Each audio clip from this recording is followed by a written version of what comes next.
So good afternoon. Welcome back. It's a pleasure for us at LA CATS to have an outstanding plenary lecture with our guest, Dr. Subha Madhavan. She's currently the director of the Innovation Center for Biomedical Informatics and associate professor of oncology at Georgetown University. She will be doing the plenary talk today on data science driving clinical translational research. But I just want to mention a few things about her really remarkable background. It's really quite amazing, some of the way she has developed her career. She started off in an Institute of Technology and Science in India, the Birla Institute of Technology, which is one of the top engineering places in India, where she studied chemical engineering, and she reflective of what she does today, she also did a master's degree in biological sciences while studying chemical engineering, and then went on to do a PhD through an Indo-US collaborative graduate program, PhD in biological sciences, and then came to Johns Hopkins as a postdoc fellow in the Department of Hematology and Oncology in 2001. And while doing that, she was telling us yesterday she was interested in computer applications in this field and was doing it for other people, and decided to do a master's in computer information systems at the same time while doing her postdoc.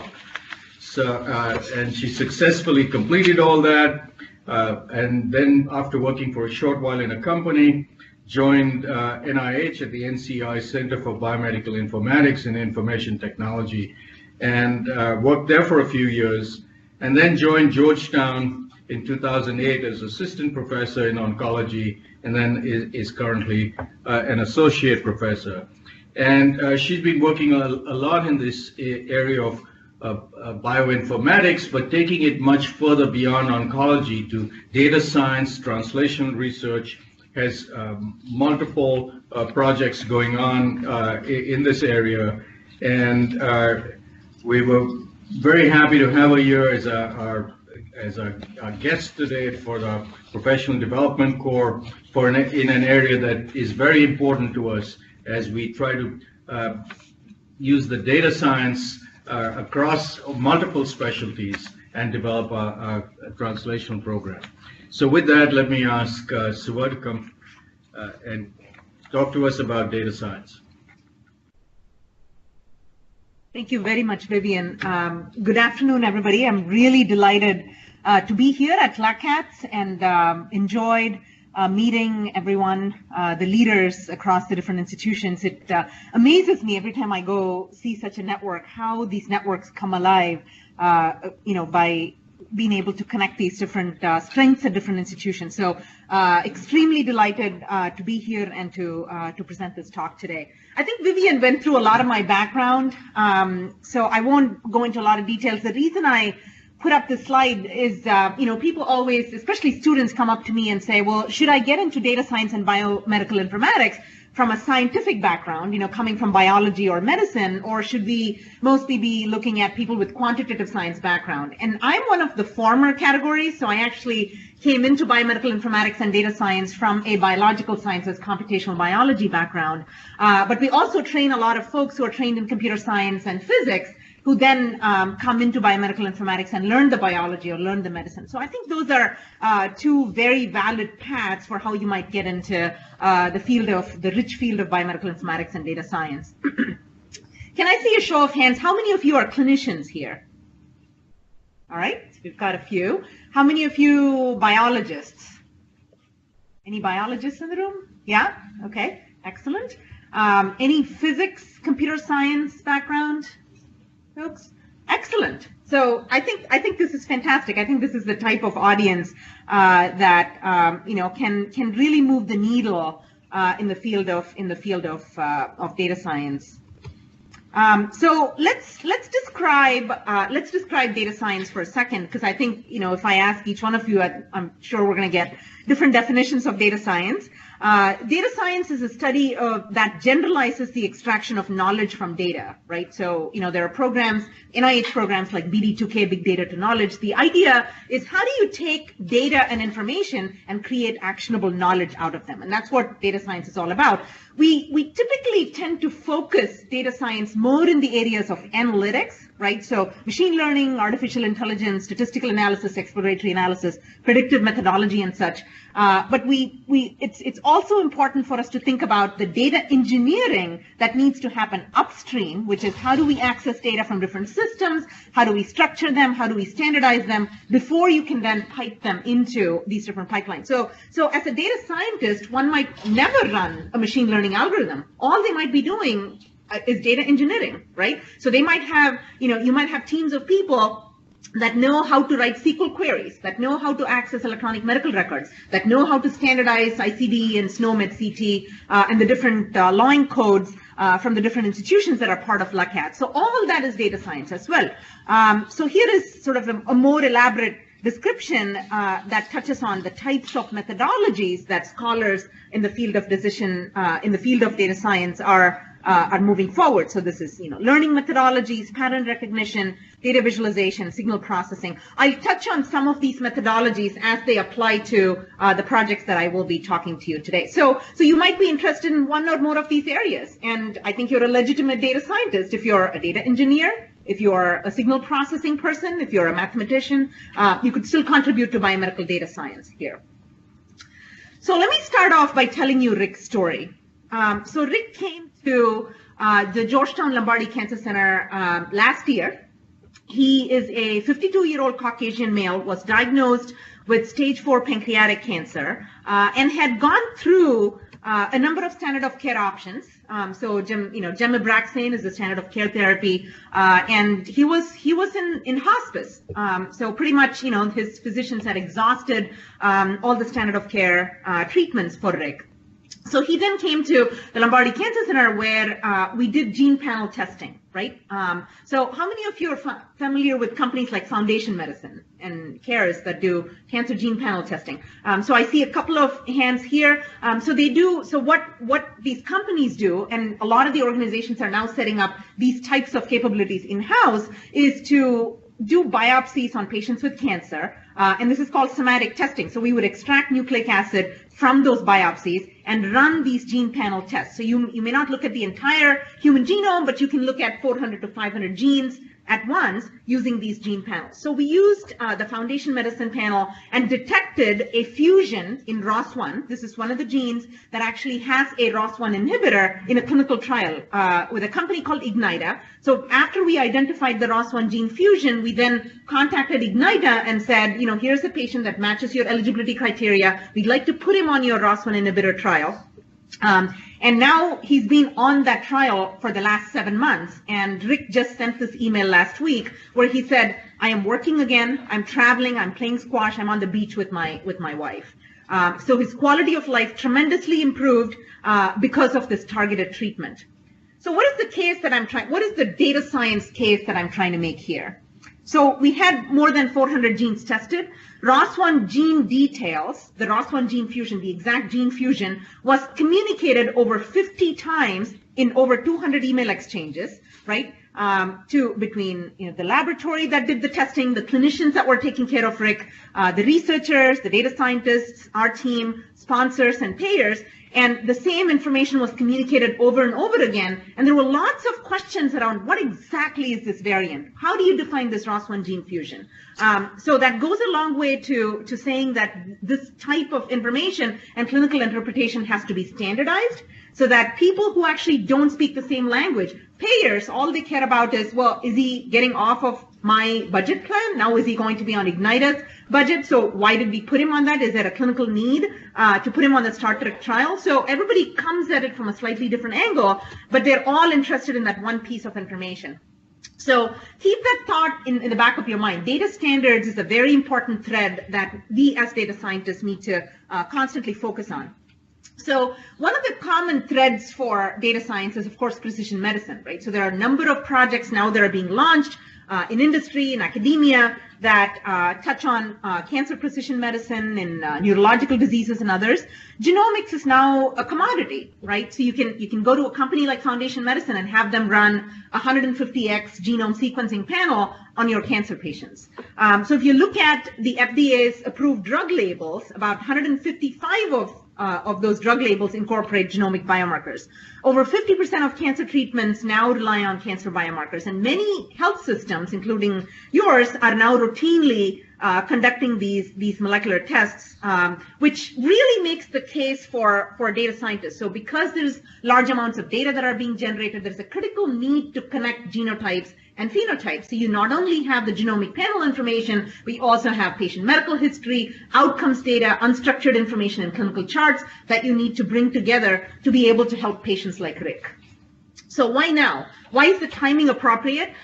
We talked about the All of Us program. How many of you are familiar here with the All of Us program? The NIH, yeah, many hands here, and I know that you all are participating in the All of Us program. The timing is right because 17 years ago, we finished sequencing the human genome. I think we're now looking to see what is the ROI of that investment that we as taxpayers made in sequencing the human genome. There's improved technologies and biomedical analysis, such as the Foundation Medicine panel that I just mentioned. I'll talk about a number of other instruments as well in my talk that are generating highly specific, detailed molecular information on patients. We now have tools to handle large-scale data sets. Cloud computing has been a game changer for us, right? So so we had this project with one of our health systems where we had to set up a couple terabytes of data sets that were going to be delivered to the research team in a matter of a couple of weeks. If you go and talk to your data center and have your IT person set this up, it might take a few months for them to set up this infrastructure. But all it requires is, a quick account creation on AWS. You have your S3 bucket set up, and you've got your EC2 clusters to do the compute analysis. You can launch all this in a matter of few minutes, literally. Right? So I think the cloud computing has been a game changer, especially for smaller organizations that don't have large data center type of capabilities. You don't have to wait for that to be established. You can launch an EC2 cluster and run that terabyte of data through a genome analysis in a matter of few minutes. So I think all this is changing and supporting the data science activities across the board. So what are the longer term goals of programs like the All of Us program? Of course, we want to collect, we call these data commons. The idea is to incorporate patient data, both genotypic information and phenotypic data, and collect them into either a centralized or a distributed system so that researchers can have access to this information for joint decision making. Now, patients are coming into clinics and asking for precision medicine. They're saying, where is my gene panel test? Should I be getting this gene panel? Now there's a lot of direct-to-consumer testing that's happening as well. So all that is really driving these data commons where we could collect and structure information that can drive technology innovation and research. So here are 4 domains of big data that's predicted for 2025. And, we talked about the data engineering aspects of data science. So you've got data acquisition, you've got to think about storage, you've got to think about analysis, you've got to think about distribution. And if you look at these large domains, astronomy, Twitter feeds, YouTube, and genomics, here is a nice graphic that shows how the molecular, I guess genomics is just a term that captures, it's not just genomics. I think we now have transcriptomics, metabolomics. There are clear certified transcriptomics and metabolomics tests that are emerging as we speak. And the molecular landscape is going to be much larger than what we capture in YouTube or Twitter or even astronomical data. This is exabytes of information per year is what is predicted in 2025. So if you're sitting here thinking about what is a good career for me to get into, here it is, right? So data science, a lot of data scientists are going to be needed to handle and manipulate this data and make them actionable. I think LinkedIn recently published there are about 5,000 data scientists across the United States, and only 200 to 300 of them are actually present in healthcare systems, which is really a shame because this is where all the data sets that might become actionable reside, and you need to apply data scientists at these healthcare systems. And New England Journal, NEJM Catalyst recently published an article, if you're interested in looking at it, data scientists within a healthcare system, and they make a really good case for why we need to have more data scientists in hospitals. So let's think about cancer as a use case for these data science approaches. This is my primary area of research, and I'm going to sort of highlight the background of what data scientists are doing in cancer, and then I'll give you some examples of what we're working on at Georgetown within our data science teams. So cancer has progressively been redefined in the last 25 years. We don't think of it as one disease. If you look at non-small cell lung cancers, is it EGFR mutated? Is it Alcross mutated? Because you now have targeted therapies that can target these specific mutations. Same is the case for breast cancers. So hormonal receptors, either they're amplified or overexpressed, so that's the first thing we do. As soon as a patient is diagnosed with breast cancer, we're doing ER/PR HER2 testing, and now the testing is even broader. We're looking at these 400 different genes to classify these tumors into a very specific category and bucketing them into what treatment strategies will work for this patient. And same with colorectal cancers, and now with the launch of immunotherapies, the opportunities for cancers like colorectal cancers and melanoma have gone up. If they're, PD-1, PD-L1 checkpoint positive, then you've got all these immunotherapy options that you can give to these patients. If you look at what drugs were approved by the FDA in 2016, this blue segment here are targeted biologics. So if you look at, between 2006 and 2016, we almost doubled the number of targeted therapies that were approved by the FDA. The little color scheme here shows you the different types of targeted therapies across these different cancer types, starting from 1996 to 2006 to here is 2016, and this is only going to be increasing. And so, in order to get these targeted therapies launched within companies and within on discovery teams within academic medical centers, it's critical for data science teams to know how to handle this data, how to connect them with clinical outcomes, and begin hypothesis generation. Right? So what we're talking about in terms of clinical studies is as follows.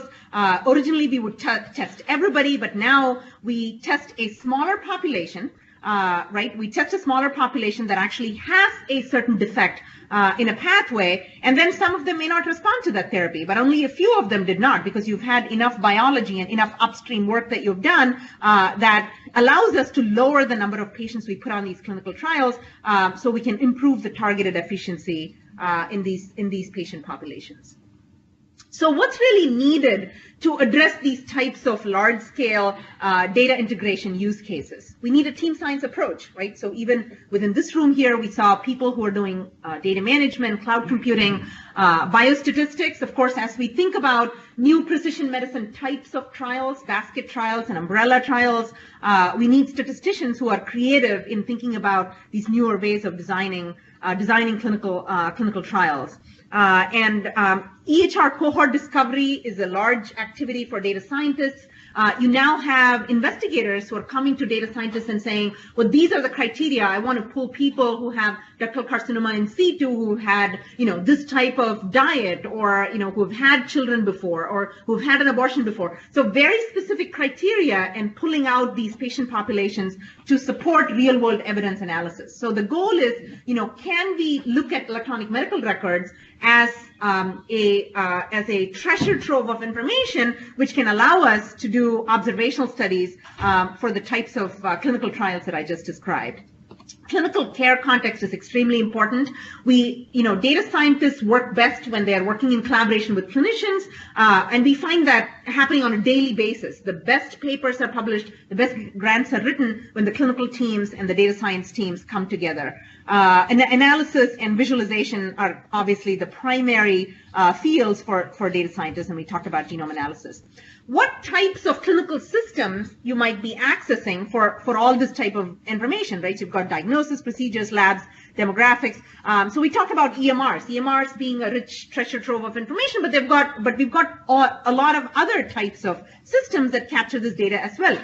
Patient health records, so patient medical records, PMRs, are becoming really popular. They are tethered systems, so you might have a tethered PHR where patients might be able to access a subset of information that is present within the electronic medical records. They might then be able to annotate that based on their dietary information or their personalized data into these PHRs. You've got wearables, of course. How many of you have Fitbit here or something like Fitbit? Okay, there you go.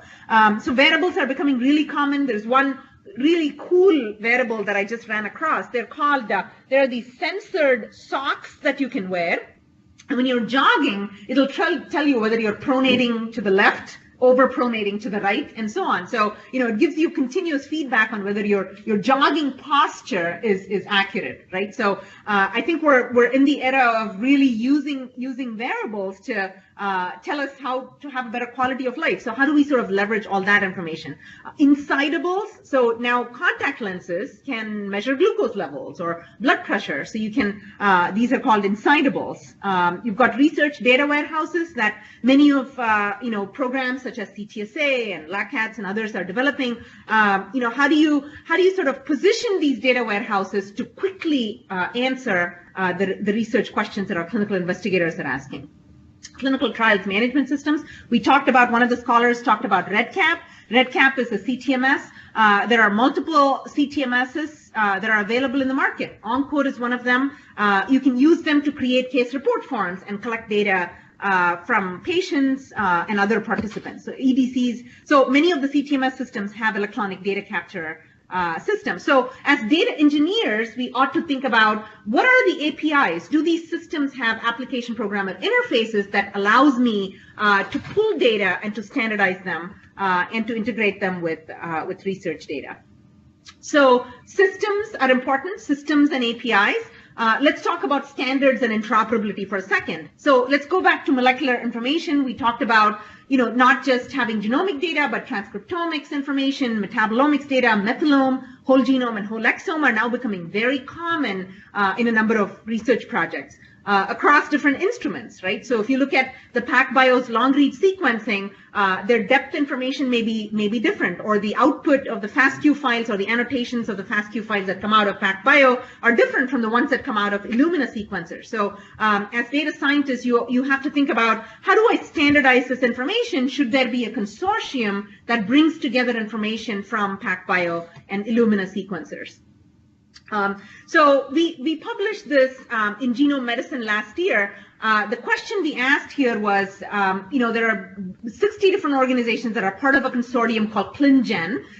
This is funded by the Genome Institute, and NHGRI funds this program called ClinGen, where there are investigators who are looking at variant classifications and evidence for genomic data that's clinically generated in labs. So this could be commercially generated, or within academic institutions, you might have molecular pathologists that are generating molecular data. How do we standardize the variant classification? Is it tier 1? Does it have a targeted therapy? Or is it preclinical level data? Is it really low level evidence, which doesn't really have a randomized controlled trial evidence for this particular gene variant? So we got a group together to think about, how do you standardize the data that's coming out of these clinical labs so that the information could be shared in a data commons? And we published this end of last year, and within a week we had about 27,000 downloads, just showing how critical it is to standardize the genomic data that's coming out of clinical laboratories. How many of you here are familiar with Miami standards? Gene expression Miami standards, anybody? Many of you are probably very young to know the Miami standards. I'm not. I used to work on the Miami standards. So the Miami standards are a minimal set of information that you need to capture on a microarray experiment, so that if I conducted a microarray experiment, I could share it with you. So if you exposed your data using the Miami standards, we could then share the transcriptomic data that you and I generated using microarray data. So the concept here was very similar. So we used the Miami type minimal set of data elements that we need to share? If I had a clinical laboratory that I was generating genomic data from, and you were generating the same, how could we share that information? So we came up with these 18 different data elements. So if you were doing gene sequencing within your lab, these are the 18 data elements that you have to share, and they're mapped to different standards. So, RefSeq is mapped to the NCBI standards. Cancer type was mapped to OncoTree. OncoTree is a standard classification for different cancer types. The biomarker therapeutic evidence was mapped to the AMP guidelines, the Association of Molecular Pathology guidelines. So each one of these data elements is tied to a particular standard. So if you were a clinical lab generating this data, you need to tie that data element to this particular standard before you submit information to a database like ClinVar, which is a large database that's maintained by National Library of Medicine, to share clinically relevant genomic variants. So imagine a situation where we see these random variants, in pancreatic cancer patients. So, I showed you the example of Rick, for example, BAP1 mutation. So some of the mutations may be, very obviously very prevalent, things like EGFR, but you might have some rare variants like this BAP1 mutation, which only I might have seen in my clinical laboratory, and maybe one or two others in the world. So imagine having a data commons where we could standardize that BAP1 mutation using these 18 data elements and submitting it to a ClinVar database. I now have evidence of other laboratories that might have seen this mutation and might have used it clinically. So that was the goal behind the standardization effort. And so we talked about how each one of these fields is linked to a particular standardized nomenclature, and the therapeutic context is tied to the AMP guidelines. So AMP came up, when we published this MVLD, the minimal variant level data guidelines, AMP came up in parallel with these guidelines. And so the concept is very simple here. If it's a tier 1 level clinical evidence, then there is an FDA approved therapy or very well-powered clinical study. And so your, non-small cell lung cancer, EGFR, AL-CROSS would all fall under your tier 1 category. And tier 4 would be, benign variants, which really don't have a lot of clinical significance. Tier 3 would be variants of unknown significance, VUSs, that may or may not have clinical significance. We don't know enough about them, and that's why it's important to share data about VUSs so that, as soon as the clinical significance of it is identified, then that information is available to everybody who's doing clinical testing. So they came up with this really nice tiered system for how you classify these variants for clinical significance. So we talked about IT systems, we talked about APIs, we talked about data standards. How do all this sort of come together in a data commons? And I just listed here, and this is not a comprehensive list. There are numerous data commons that are emerging almost on a weekly basis. This could be within a consortia. So you could imagine a LACATS data commons that would allow the participating in institutions to share data among themselves. And most of these data commons are cloud-based. So you might have them running on Google Cloud or on the Amazon Cloud. So I list a few of them here. CancerLink, the CancerLink data common. How many of you are familiar with CancerLink here? Anyone? Yeah.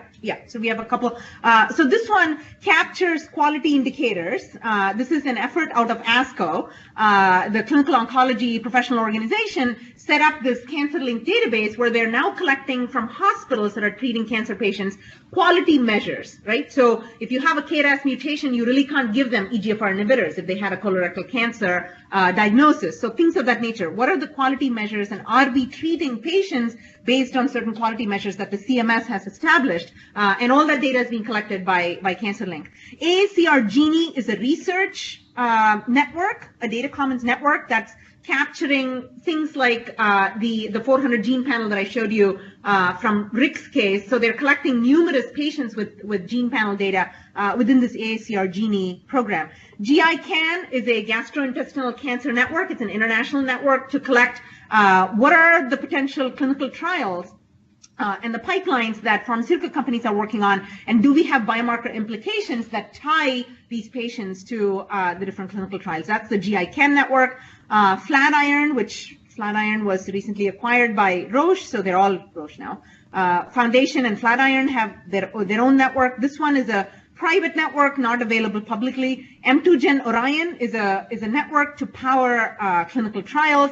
GA4GH, this is Genomic Alliance, Global Alliance for Genomic Health. This is again an international organization that's collecting, especially for rare diseases and rare mutations. They're trying to collect data from across the world of patients that where we might have seen those rare mutations. GDC is Genomic Data Commons. This is where all the TCGA data, the Cancer Genome Atlas project, and now the PDC, the Proteomic Data Commons, all the NCI-funded data commons efforts are going into the Genomic Data Commons based out of Chicago. CPTAC and PDC are also developing APIs to connect with GDC. These three are NCI-funded data commons. So that's an interesting and an emerging concept where a lot of data scientists are needed to establish these data commons, to maintain the data commons, and to leverage the data that's in data commons to get actionable information out of them. So now let's look at some emerging concepts. Are they really real or are they hype? So one concept is this concept of data liquidity and access. So if you look at this, this is actually, this is the y-axis and this is the x-axis. And here along the y-axis, we've got data shared among partners only. So the Flatiron Foundation would be a partner-only network. The data shared in public domain, so the GDC, the Genomic Data Commons, would be data shared in a public domain. And here, point-in-time data only. So you only have one snapshot of information, and so the Cancer Genome Atlas project is like that. So they were mostly primary tumors collected at one point in time. That's point-in-time data. And then here on the other end of the spectrum, you've got longitudinal data. So over time, you're collecting information on these patients. Of course, what do you think is the most valuable data for data scientists? Any guesses? So you want it to be in this quadrant, of course, right? So you want them to be available. You want information to be available. We learned from the scholars today how hard it is for us to get access to data. I think data access and data democratization is critical to make data scientists successful. So we want data sets to be in this quadrant. We want longitudinal data so you can ask time series type of questions, but you also want the data to be available in a public domain. But most of the data sets today are not in this quadrant, right? So they're either partners only, shared networks, or you've got publicly shared data, but they're only point in time. There's some couple of really good examples. So people who are interested in sort of developing data science methodologies, you may want to look up these large cohorts of data. I mentioned a few of them, AACR, Genie, like projects, but there are studies like this iSpy trial, which Dr. Laura Esserman out of UCSF leads, and a lot of that data has now been published, and you can get access to that very important breast cancer data set to ask additional questions, to develop methodologies and such. So that's one concept. How many of you here think AI is a hype? Okay, I see a couple of hands going up there.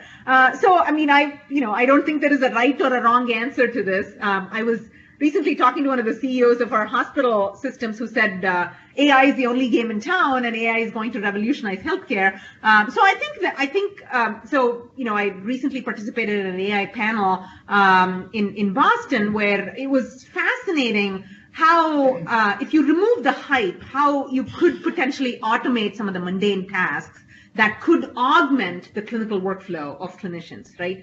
So when we think about AI and machine learning, we only hear about IBM Watson, but I think there are numerous innovators across the globe who are now trying to apply. So one area where we're trying to apply artificial intelligence is in recommender systems in tumor boards, right? So if you think about cancer care in this country, about 85% of cancer patients are treated in community clinics, and only about 10 to 15% of them get cared for in tertiary care academic medical centers like the Lombardi Cancer Center at Georgetown. So really, the patients who are being taken care of in the community don't have access to a multidisciplinary tumor board, right? So could we think about democratizing access to a tumor board? I actually sit in on a number of tumor boards myself, and I can see how quickly having the radiologist, the pathologist, the med-onc, and the rad-onc all together looking at a case can rapidly help develop treatment options for this particular patient.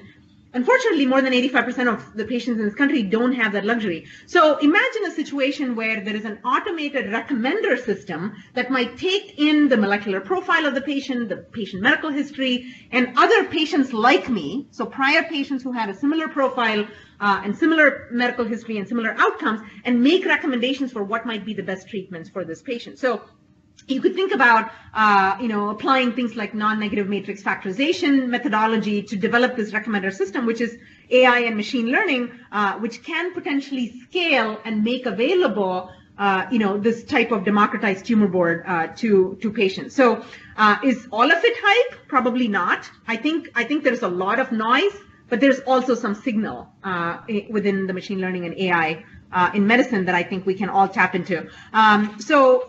Deep learning is another. So, one of the things that deep learning is being used for is really in predictive models, where our goal is not so much to understand why something is happening, the causal nature of a certain biological pathway or a certain gene network, but instead we're only interested in predicting, right? So, Amazon and Google use this all the time. Where should I put this information so the customer would click on it and purchase a certain item? I mean, they do this all the time. So how could we sort of use that type of information in medicine using electronic medical records? We know what types of patients will always end up readmitting to the ER as soon as we discharge them.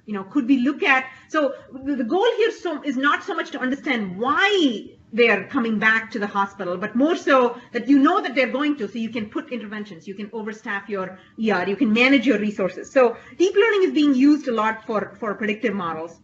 Natural language processing and learning, another very important field in AI and machine learning, because a lot of clinical data is unstructured, right? And we're never going to get out of that unstructured mode within within EHRs. I think we make the mistake of, trying to work with clinicians to get them to structure information.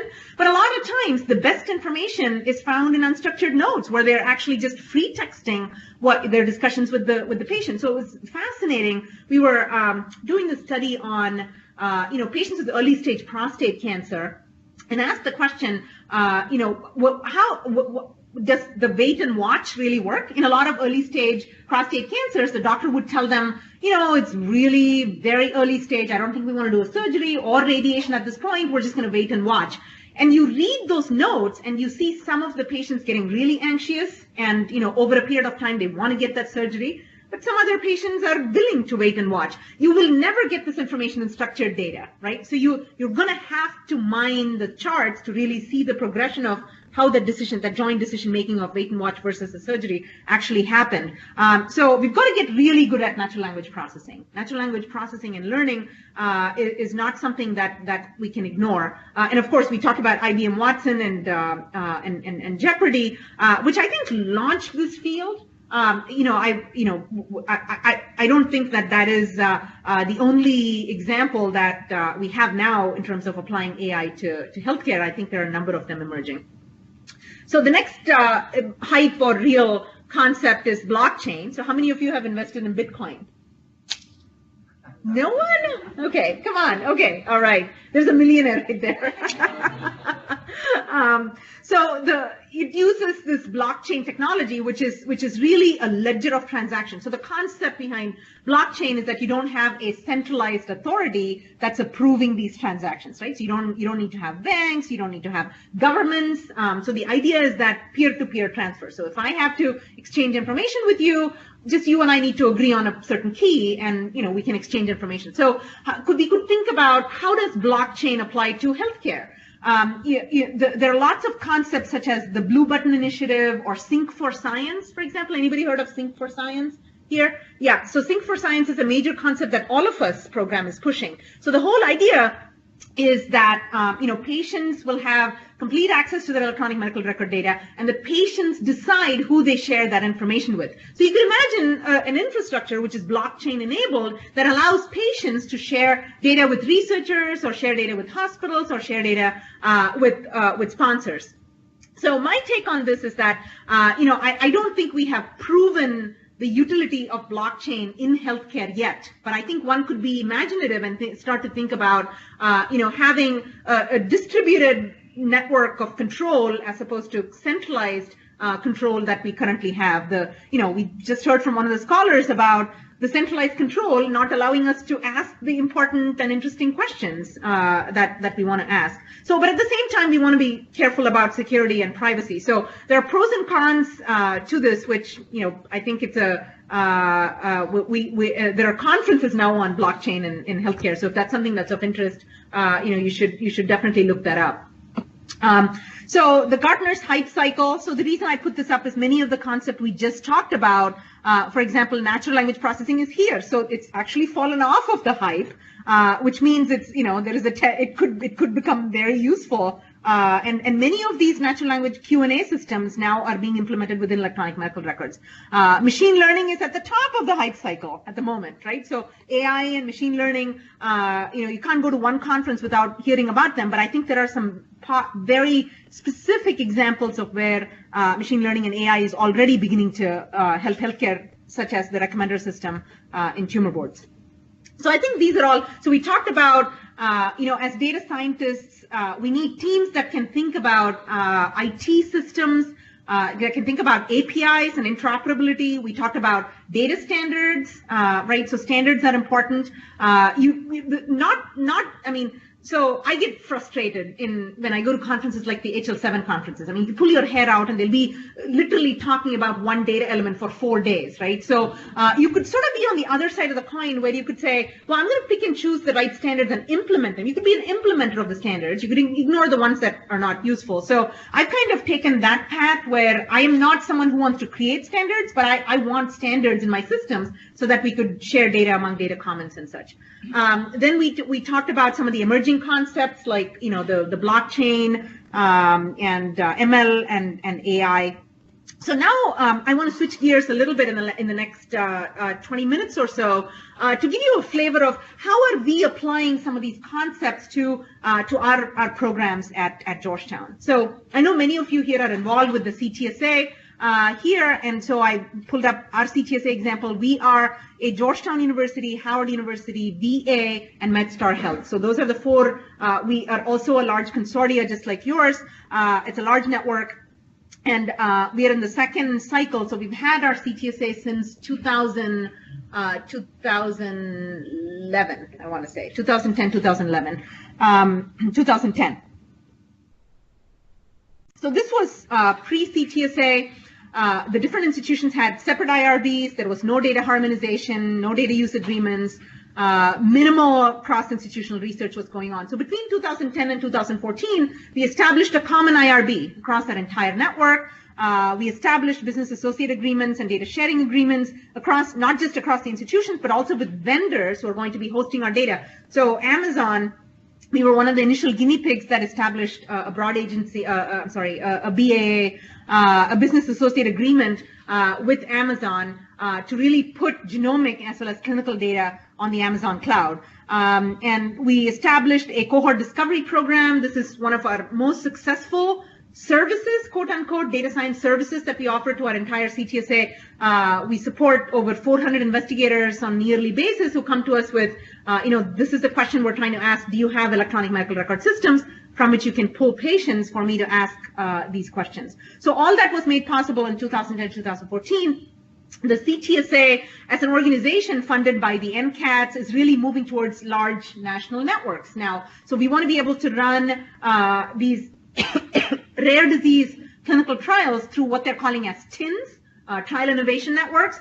So we now, because we have this data science infrastructure, we're now able to participate in these large national research networks to really put patients on these rare disease networks. And I won't go into the alphabet soup of technologies. I think this is sort of I think we all use within CTSA CI2B2 the RedCap type of software to enable the research data warehouse and the cohort discovery platform. I mean, none of this would have been possible without the data science teams. I mean, really having, thinking about infrastructure, thinking about data commons, thinking about data standards is what is really helping us today to participate in these national networks.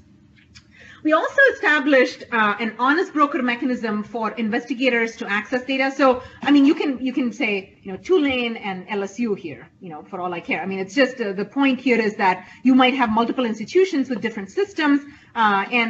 So we have the de-identified research data warehouse, which is I2B2. The investigator can query the I2B2 system, and if do they have enough subjects to answer the question they're trying to ask? If they don't have enough subjects, then it ends there. A lot of the data science projects may not yield anything, right? So we should be okay with that, right? So 50% of the data science inquiries may not result in what we're trying to, and then maybe we have to go back and ask the right question that the data can answer. But if you do have enough patients, then they go into for an IRB approval. They submit the query to the local database, and we then provide the PHI data, the identifiable information, to the investigator. So that whole mechanism of the honest broker system was established in the last few years that has really allowed our researchers to mine the de-identified database and then go into an IRB approval process to get identifiable information. This is our signature research data warehouse that we built over the last 7 years. It's called GDoc, Georgetown Database of Cancer, which really allows for higher end analytics of multi-omics data and genotype-phenotype integration. We incorporate bioinformatic pipelines that may already exist, so GATK pipeline or an RNA-seq pipeline that already exists. We simply incorporate that. We don't reinvent the wheel. But there may be some cases where we had to develop a metabolomics pipeline very specific to what our investigator was looking for. So the system is built in a way that it can incorporate third-party tools, but we can also build our own, write our own R code and an R pipeline and incorporate that. So the data sources are either public data sources. So we talked about the data liquidity. So we bring in data sources, public data sources. We also have consortia only access to researchers, where only the people within the consortia can access that data. And these are the types of data we support. The data resides either locally or on an Amazon cloud. A lot of the large-scale projects sit on Amazon cloud. Some of the local ones are more sort of clinically stringent projects. They have a lot of clinical data and a lot of identifiable information. We maintain them locally. And we have tools for visualization and additional links to other databases. This program has resulted in, so we now support over 14 different diseases, 61 different data sets. It has over 10,000 patients. Now, the patient numbers may be small, so compared to an electronic medical record, which might have millions of patients, this one is highly curated data. It's already linked. The genotype phenotypes are linked. High quality information that you can readily, access the system and ask questions. And we support over 2,200 researchers in 48 different countries. And these are some of the impacts, some publications that have recently come out. One thing that I'm really proud of with GDoc is we developed this massive open online course. So how many of you take MOOC classes here? Coursera? Yeah, there you go. We see a couple of hands here. Yeah.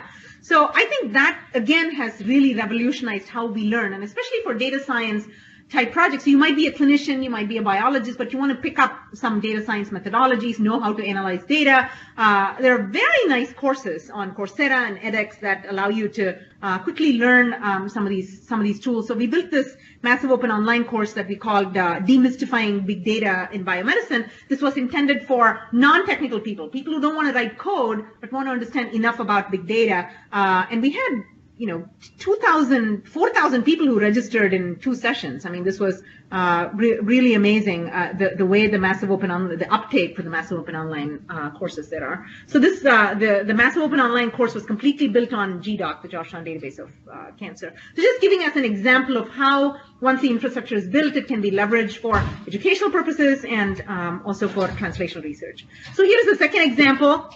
The NCI Dream Challenge. Are people familiar with data science bowls and data challenges here? How many of you are familiar? Yeah. So we have, I think those are great ways to attract talent. When you've got junior investigators, you've got postdoctoral fellows, it's a good way. It's a competition. So, you submit your data science methodology and you get ranked on, how well your methodology ranked compared to what others are doing in the world. So we participated in this NCI Dream Challenge a couple of years ago, where the goal was to predict drug response using genomic, epigenomic, and proteomics data. We had to predict which are the drugs, breast cancer drugs will work for certain breast cancer samples. So we had to match the drugs to the samples based on the genomic data, the transcriptomic data. So there was a test set and there was a validation set. So our algorithm was ranked 7th in the competition. We used an elastic net approach.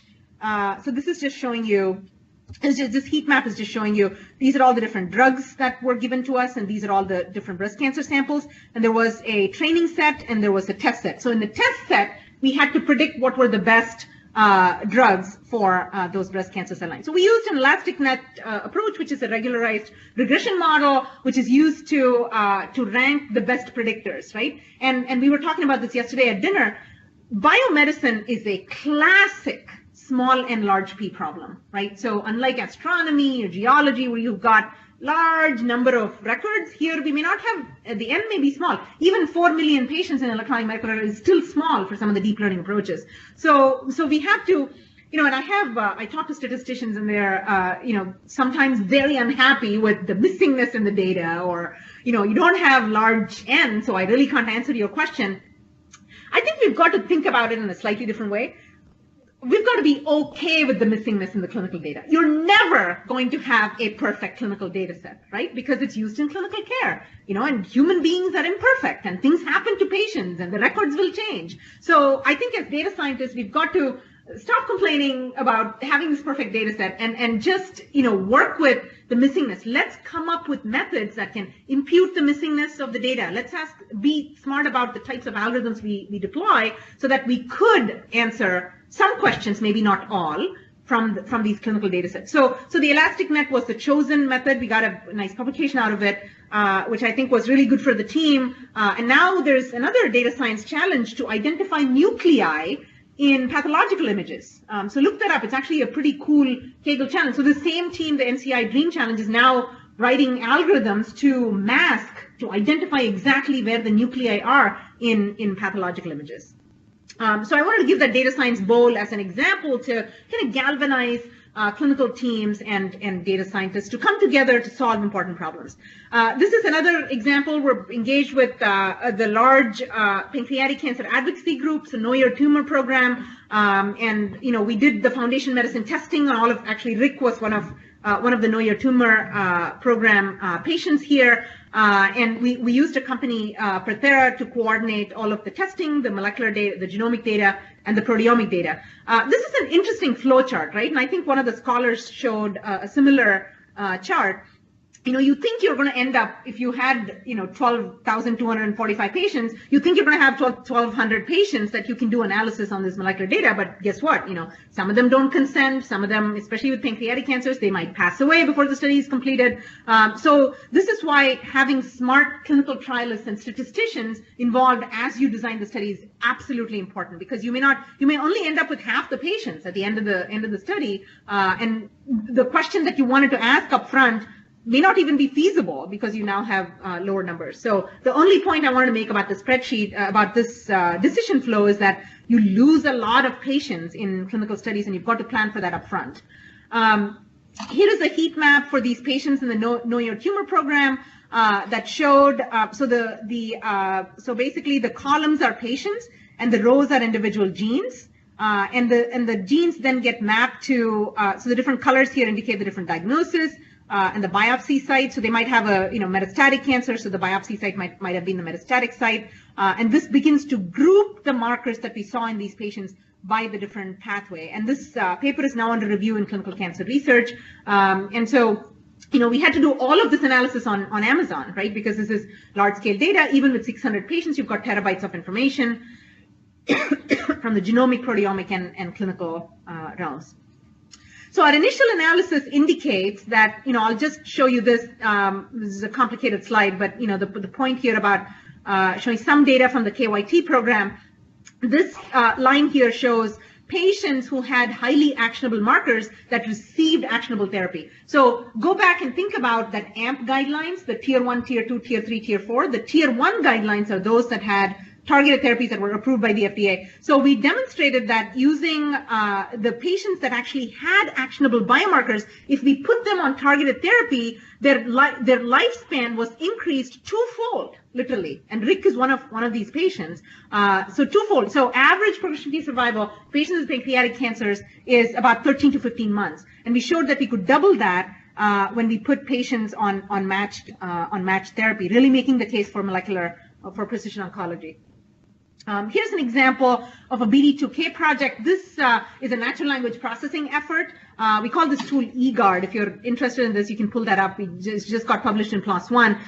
So the goal of eGuard, there are a number of natural language processing tools that can mine literature and extract gene-disease associations. There are many of them. DisGenNet is one of them. There are many of them. Our goal with this natural language processing tool was not just to extract gene-disease associations, but also to extract any outcomes that were discussed from a clinical trial that this paper might be talking about. So, was there drug sensitivity? Was there drug response? Was there progression-free survival that was reported in this paper? And so on. So we really focused on drug response and outcomes. We can now process, millions of PubMed articles, just the abstracts. We haven't run the full text articles yet through this eGuard tool over a weekend, right? So I was actually calculating. So one of the examples I show here is ERCC1 for platinum therapy. There are numerous papers that show an association between this protein, it's DNA repair, it's involved in DNA repair. So patients who underexpress ERCC1 have a better response to platinum therapy. And if you look for that correlation, you could spend years trying to mine the evidence that's present, which you could do with a tool like eGuard over a weekend. So this is where, I think where it stops being a hype and becoming a reality, where a lot of the grunt work, how many curators can you have within your team that go and read these ERCC1 papers? But if a tool would do that, and I only now have to read 80 papers, I think that's a much more doable task. And that's what this tool does. It pulls out which are the more useful extractions, which are not so useful extractions, and it color codes it by the different anomaly type. There's another, actually, folks are interested in challenges. So NIST puts up this TREC competition, text retrieval conference. So, if there's interest in natural language processing, that's something to look up. And they do these really cool competitions where you could put up your tool and it can rank. For example, this eGuard, we took eGuard and we matched it against the TREC data set to see if we could rank clinical trials for patients based on certain biomarker status. So that's another dream challenge, data science goal to keep track of. This is a cool project. So, once you have all this data, you've organized this in infrastructure, you've analyzed this information, you're not going to put all that information in front of clinicians. First of all, they don't have time to look at the terabytes of data and all the elastic net analysis that you've done on your data set. So the question we asked with this was, using eye tracking study, can we improve usability of molecular diagnostic reports? So these molecular diagnostic reports, such as the ones from Foundation Medicine, are 60 pages long. Literally 60 pages long, and the physicians have 5 minutes to look at this information, and they only look at page 1, basically, which is just the summary data. So we did this. The eye tracker is really cool, actually. A lot of e-commerce companies use this to identify where exactly users are looking on a website. It gives you millions of data points. It can track where your right eyeball is moving, where your left eyeball is moving. So you can ask very interesting questions. Sometimes this is usually combined with talk aloud protocols. So you can kind of capture what, we had clinicians walk through. We said, oh, here are the clinical trials. Here is the biomarker information I'm looking for. I really cannot find the evidence for this clinical trial. So we had a talk aloud protocol. It's fascinating to try and correlate the talk aloud protocol with eye tracking, because a lot of times they don't correlate. Clinicians looking somewhere else, but they're talking something else. So that's why it's important to see exactly where they're looking to understand the cognition process of clinical workflows. Your data science is meaningless if you can't incorporate into the clinical workflow of clinicians, right? So if it's not meaningful for the researchers, not meaningful for the clinicians, it's really wasted. You'll publish a paper and we'll be done with it. So the question we asked with this study was, can we use eye tracker to really study what exactly are the areas of interest for clinicians? And so we have these molecular diagnostic reports, and each of these, the heat map actually shows you what is the clinician really focused on. So as a molecular biologist, I first go to the markers. the genomic markers, which are up here, really the clinicians didn't care at all. I mean, all they cared about was, are there FDA-approved treatments for this patient? Are there clinical trials? Are there clinical trials in my institution? Because you don't want to lose the patient, right? So you want to keep them here. So they were looking for information right here in the clinical trial section. And we did this with 3 different reports, and this exact same thing. You know, they're looking for potential benefit, lack of benefit. So studies like this can help us kind of understand how can data science products fit into clinical workflows. So this is an example of reproducibility, right? So it's a huge concept now. We cannot really repeat experiments that have been published in Science and Cell and all these top journals. So another major emerging concept for data scientists is reproducibility. There are conferences now are beginning to have what they're calling as research parasite awards. Have people heard about them?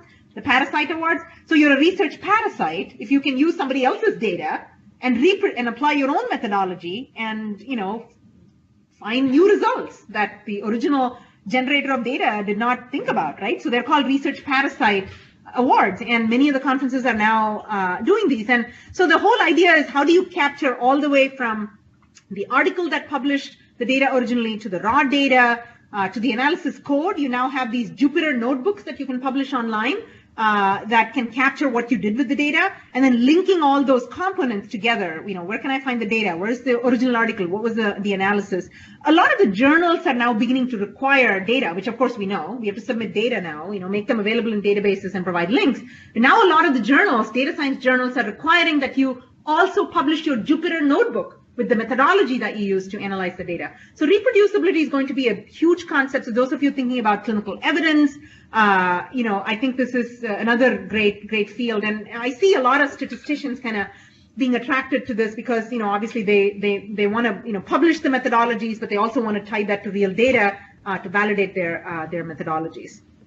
So here's a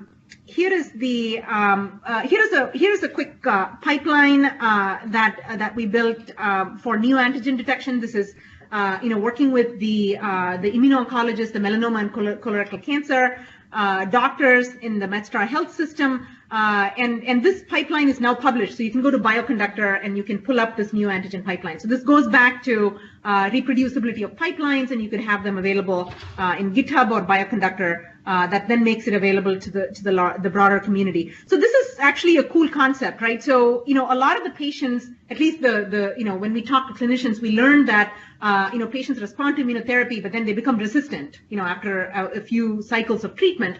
So the question is, what are the neoantigens that are coming up in these patients in their somatic cells?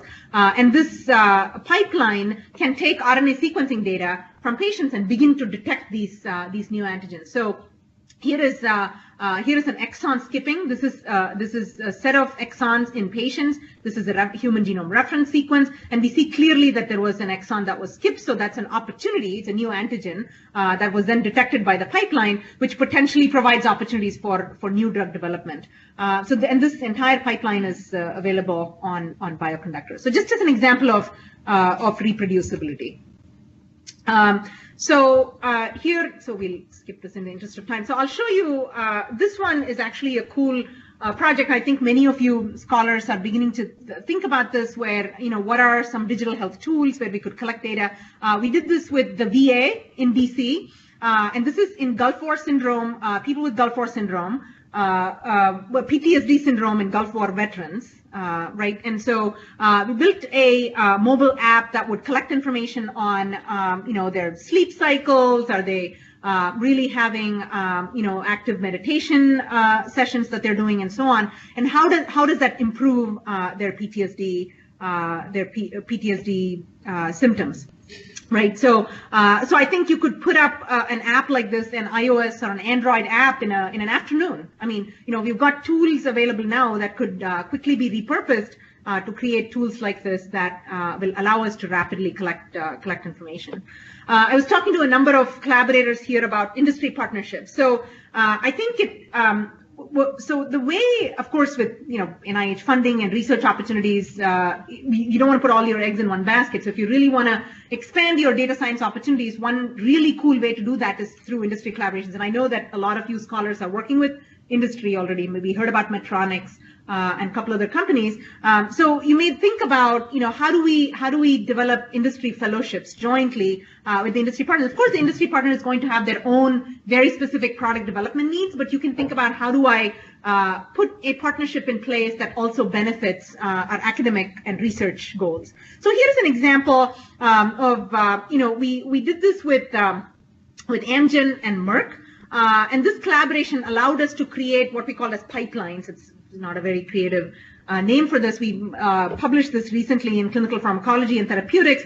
The whole idea behind the pipelines was how could we make clinical trials more efficient, right? So basket trials and umbrella trials. The folks here heard about basket trials?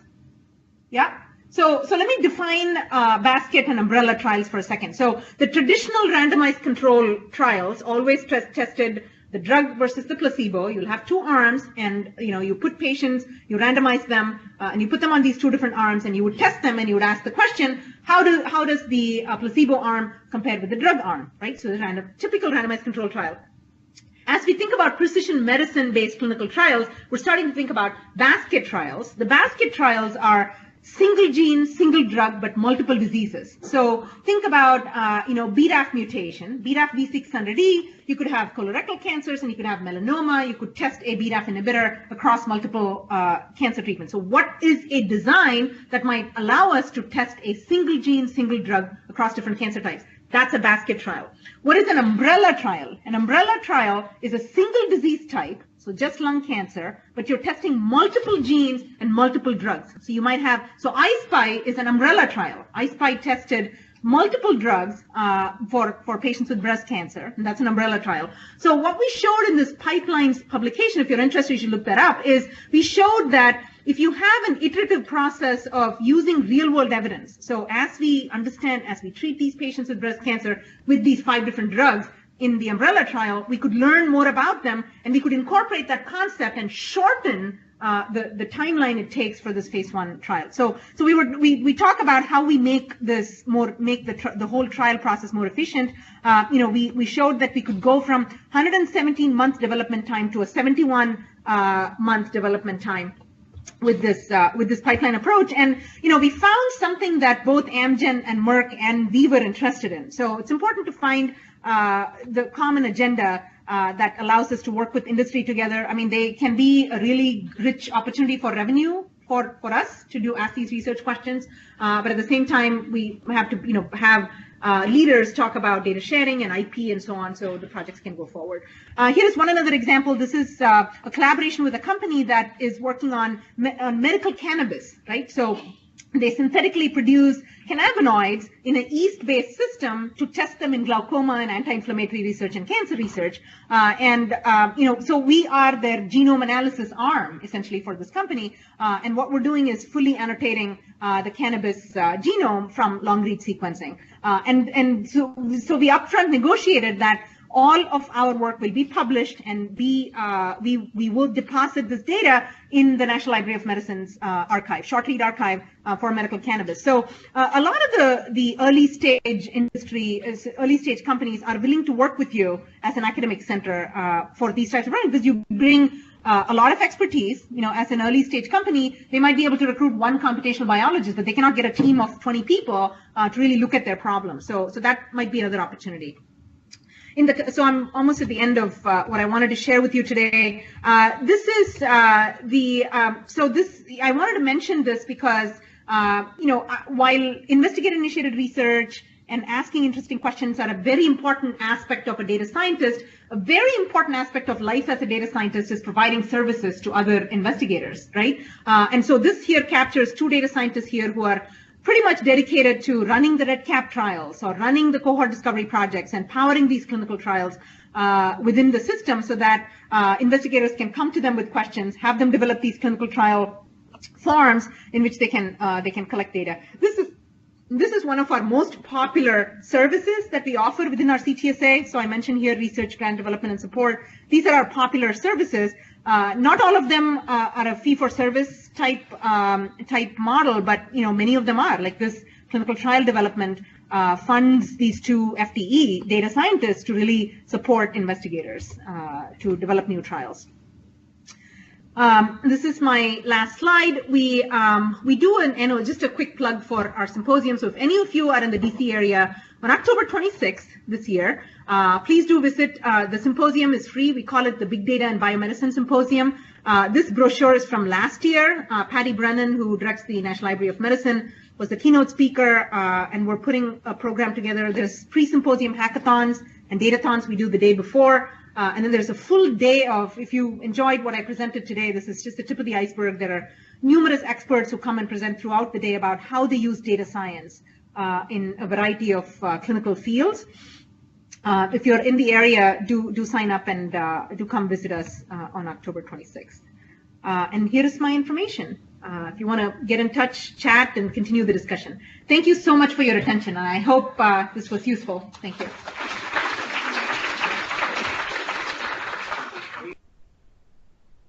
Here, as well as people remotely, can send in their questions. Perhaps I can start with, chronic diseases, and we're seeing people with multiple diseases: diabetes, hypertension, hyperlipidemia, degenerative joint disease, obesity. Common patient entering my clinic. How do you deal with that as opposed to a single mutation related to cancer? And there too, there's a very strong behavioral interaction. Right. So it's not just a biological phenomenon, but also a behavioral one. Right. How do you capture that information? What do you do with it? Yeah. I'll ask you a very specific one that's actually working out in relation to type 1 diabetes, where prediction of where your blood glucose is going to go is very important. And the term that's being used for the science behind that is fuzzy logic. Yeah. I used to think was the way that my kids would ask me to give them things, but it seems to be working very well. Yeah, no, I think that's a really good point. The field of data science and informatics is so vast, and my focus is primarily on the molecular side of things. But there are many of my colleagues. If you go to the AMIA conference, which is happening next week in San Francisco, there are people who are focused on sort of chronic disorders and longitudinal collection of data, and more from an imaging standpoint. You can think about where is the drug going, or how are the glucose levels changing across the body. So you can do whole body imaging is another big area of image informatics, which people are beginning to focus on. So you're absolutely right. There is not a shortage of informatics use cases or analysis that you could do, even if you didn't have the molecular readout on the patient. So I think the critical piece for all of us to think about is how do we use that care data? So every patient that walks into your clinic, you enter that data into your electronic medical record. How could we make that data come alive to ask and make this a living laboratory for us to ask questions? I think that's the biggest challenge in front of us is, I think we are freeing up some of the clinical data, but not all of it yet. And following the clinician's line of thought and their cognition process is going to be, I think, really important. Following up on that point, thank you for your presentation. Wonderful. You had a slide that showed the Hackensack group and the MedStar group. Does data flow freely from those basically clinical organizations into the research function? Yeah, so that's a great question. So the de-identified data does, but all of the identifiable information stays behind the firewall within the clinical systems. And so we've established this honest broker mechanism to allow for us to pull the de-identified data, summary level data mostly, that resides in the I2B2 system. So not a lot of detailed demographic or all the treatment information is even available within. So it's just a sort of a high level de-identified research data warehouse that allows clinicians to quickly ask the question, will I even have enough patients? If they do, then we go back into the individual systems and we query the data. But even that is through we've already established queries with them through the honest broker mechanism to quickly pull the identifiable information once they have the IRB approval. So, and as you appreciate, I think merging, even within the MedStar system, we notice this. They don't want even their own hospitals, two hospital data lined up side by side for various business reasons. So we find that, you have to go to even the local hospitals to get some of the information. So, I think I would only say that some of it is automated. A lot of it is reaching out to the individual hospitals and writing those queries against those systems and pulling them. Yeah. Yeah. Great presentation. In querying the identified electronic data warehouses, I'm talking about clinical data. Yeah. Whether they're clinical. As you know, a lot of what comes out depends on how you write the query.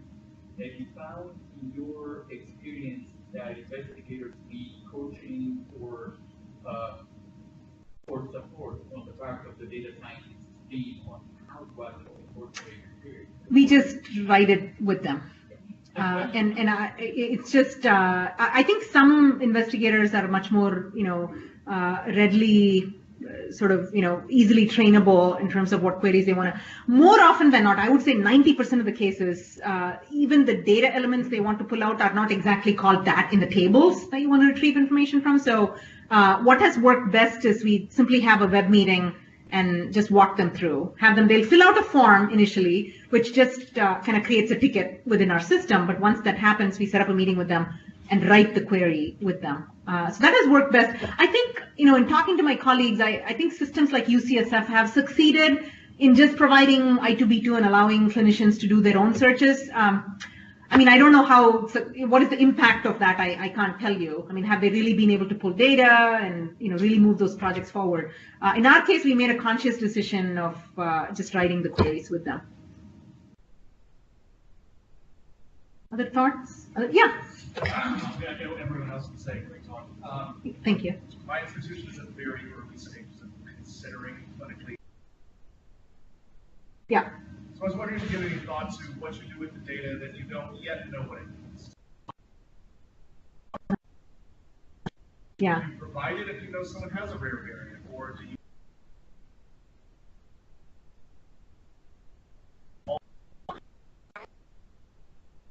Yeah. Yeah, so that's a really great question, and this is something that we are grappling with in the ClinGen program, because only less than 5 to 6% of what we see is clinically actionable within the clinical domain working groups.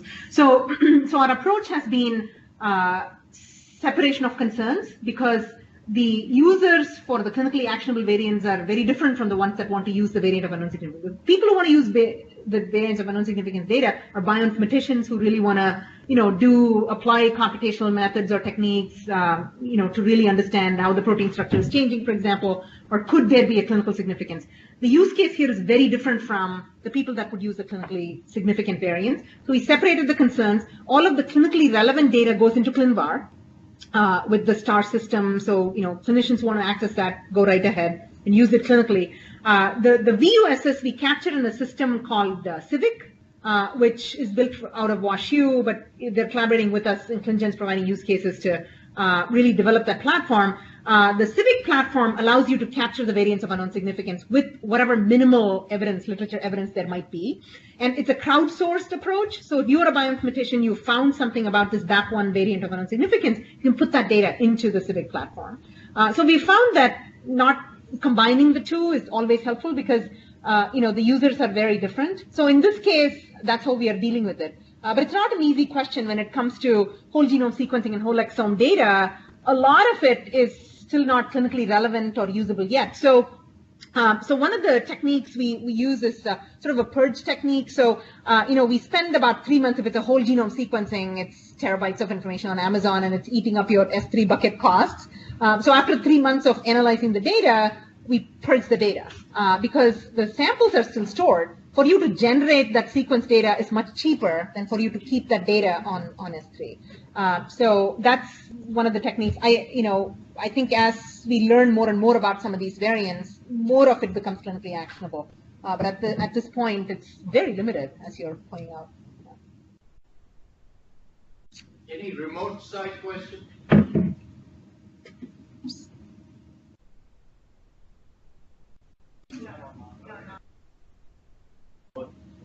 Thank you very much for excellent lecture. We have a short break. Great, thank you.